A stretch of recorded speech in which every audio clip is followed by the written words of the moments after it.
Hi friends, please subscribe to Amravati Media and press the bell icon for more latest updates. Chandrababu పవన్కు Delhi సంకటం, కీలకంగా మోడీ నిర్ణయం. ఎన్డీఏకు కీలక భాగస్వాములుగా ఉన్న TDP అధినేత చంద్రబాబు నాయుడు, జనసేనాని పవన్ కళ్యాణ్ రాజకీయంగా మరోసారి చిక్కుల్లో పడబోతున్నారు. ఓ కీలకమైన చట్టం విషయంలో సుప్రీంకోర్టులో కేంద్రం తన అభిప్రాయం చెప్పక తప్పని పరిస్థితులలో భాగస్వామ్య పార్టీలు టీడీపీ, జనసేనను ప్రధాని మోడీ పరిగణలోనికి తీసుకుంటారా లేక ఏకపక్షంగా ముందుకు సాగిపోతారా అన్న ఉత్కంఠ నెలకొంది. ఒకవేళ పరిగణలోనికి తీసుకుంటే వీరిద్దరికీ మరిన్ని చిక్కులు తప్పకపోవచ్చు. 1991లో అయోధ్య రామ జన్మభూమి ఉద్యమం నేపథ్యంలో బాబ్రీ మసీదు కూల్చివేత ప్రయత్నాలు జరుగుతున్నప్పుడు కేంద్రంలో ఉన్న పివి నరసింహారావు సర్కార్ ప్రార్థనా స్థలాల పరిరక్షణ చట్టం తీసుకొచ్చింది.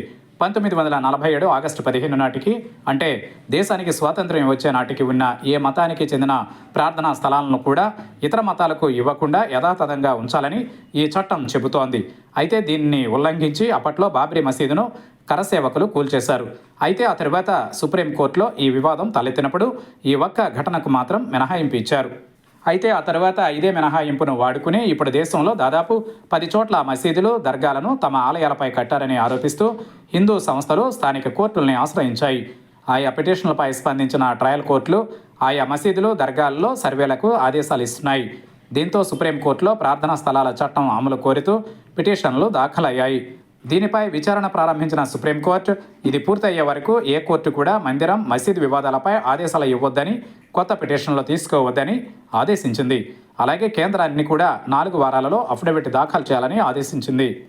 అయితే ఇన్నాళ్లు హిందుత్వ అజెండాతో మధుర, సంభాల్, అజ్మీర్ దర్గాపై స్థానిక నేతలతో పిటిషన్లు వేయిస్తున్న కేంద్రంలోని ఎన్డీఏ సర్కార్ ఇప్పుడు సుప్రీంకోర్టులో ఏం చెప్పబోతుందన్నది ఆసక్తికరంగా మారింది.